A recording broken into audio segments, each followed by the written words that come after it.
उपस्थित हमारे जितने भी गुरु बहन गुरु भाई हैं, तमाम गुरु बहन गुरु भाई के चरणों में मेरा प्रणाम स्वीकार है। अभी अभी बहुत सारे गुरु बहन गुरु भाई चर्चा करके चले गए, अब तो कुछ बाकी रहा ही नहीं। मैं एक ही निचोड़ आप लोगों से कह देना चाहता हूँ, क्योंकि आप जब साबुन लगाते हैं, ध्यान दीजिएगा, तो साबुन से तो कपड़ा साफ होना चाहिए, शरीर का ऊपर का कीटाणु धुलना चाहिए। और जिस साबुन से अगर ऊपर के कीटाणु धुला नहीं, जिस सर्फ से कपड़ा साफ हुआ नहीं, तो उस सर्फ का तो कोई मोल है ही नहीं। हम लोग चर्चा में आ रहे हैं, ठीक, हमको चूज करना है जो हम में सुधार हुआ कि नहीं हुआ। हम अपना सुधार के लिए यहाँ आए हैं, हमारा सुधार हुआ कि नहीं हुआ, ये आपको चूज करना है। हम जो ये कर रहे हैं, ये उचित है या अनुचित है, इसको तो सोचना होगा। हम जो नैनी गोतनी से झगड़ा करते हैं, यह गलत है या सही है, इस पर विचार करना होगा।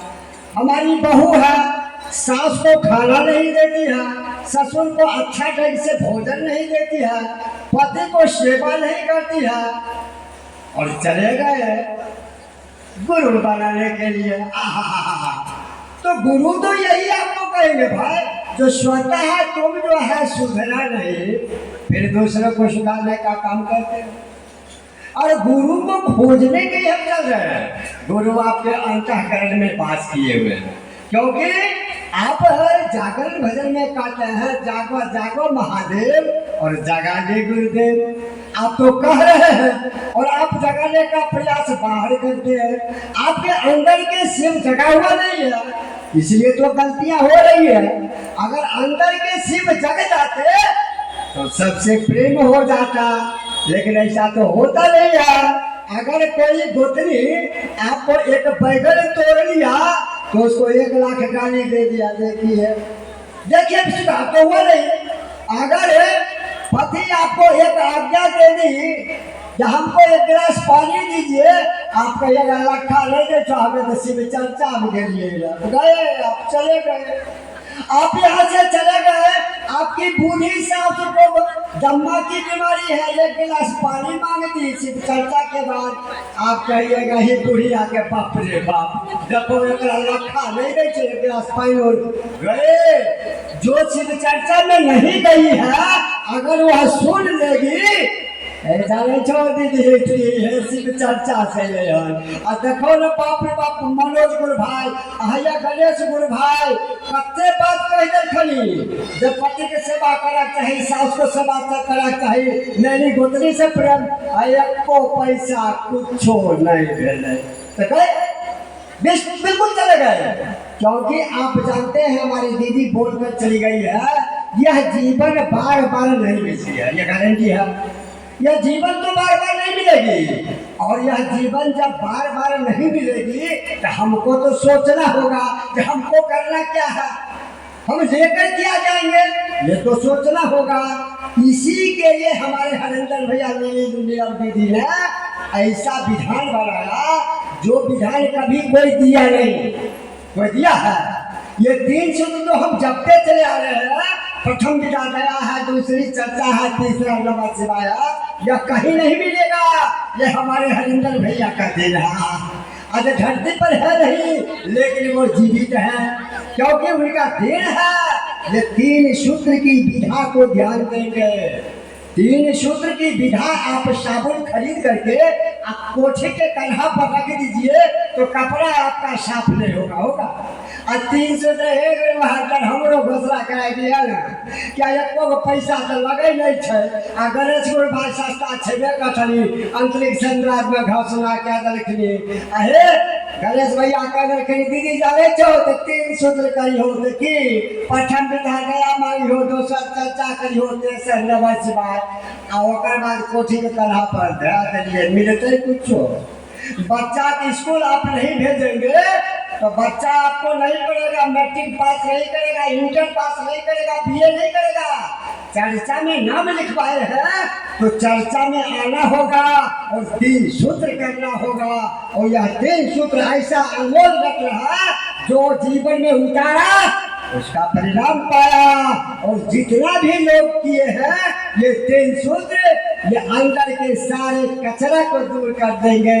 क्योंकि हमारी गुरुबहन ने बोल कर गई है जो अपने अंदर का कचरा अगर साफ हो गया तो आप ऐना बन जाइएगा।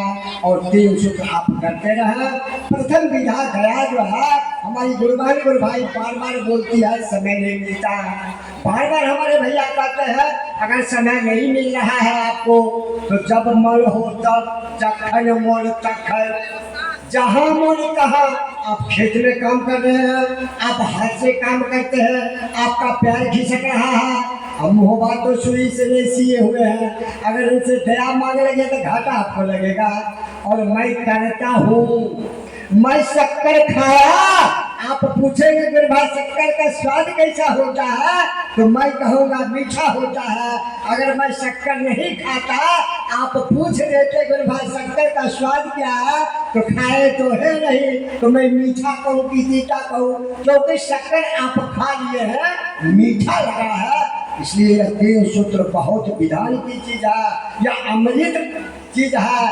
इसलिए आपको कहा जाता है आप जहाँ भी रहें उस समय दया मांगे। दया मांगने का तरीका भी आप जान लें, क्योंकि दया हमारी गुरुबहन नहीं मांगती है। अगर बेटा को बाप से जो रुपया मांगना हो और कोई बेटा कह दे रे बाप हमारा 10 रुपया दे तो 2 थप्पड़ मार देगा, कहेगा लाखा दे दे चो तुहार हम बाप छियो 10 रुपया मांगा कहेगा ले चो। हमारे महादेव गुरु हैं तो उनसे दया मांगनी होगी। कैसे? तो हे शिव आप मेरे गुरु हैं प्रभु, सबसे पहले मेरे अंदर का काम क्रोध लोभ मोह अहंकार तृष्णा चाल दीजिए।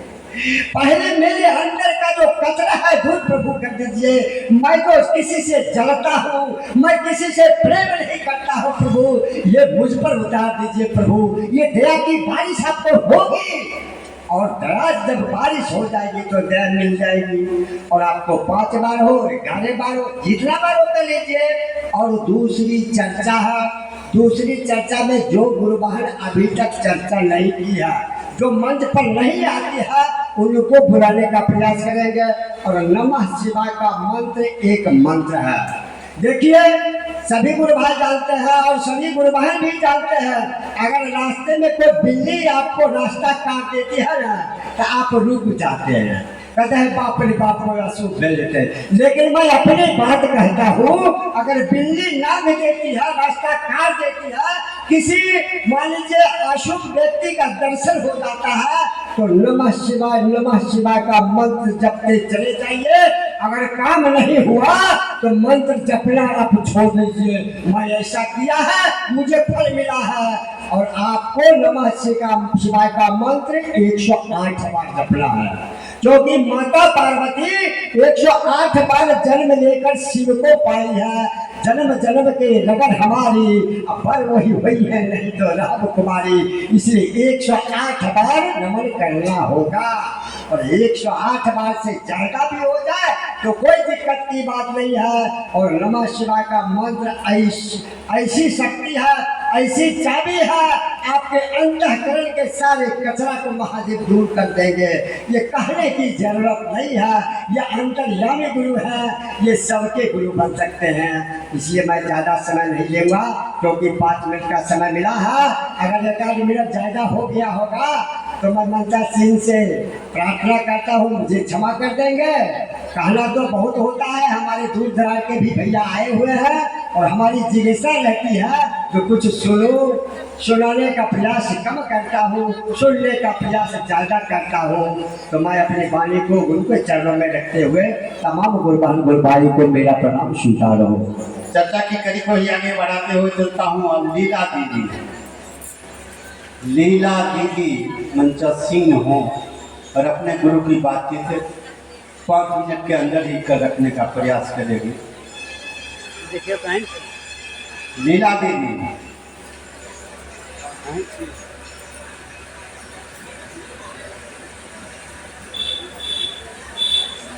हमारी दीदी आ रही है। हमारी दीदी एक समय सीमा के साथ ही बात करेगी।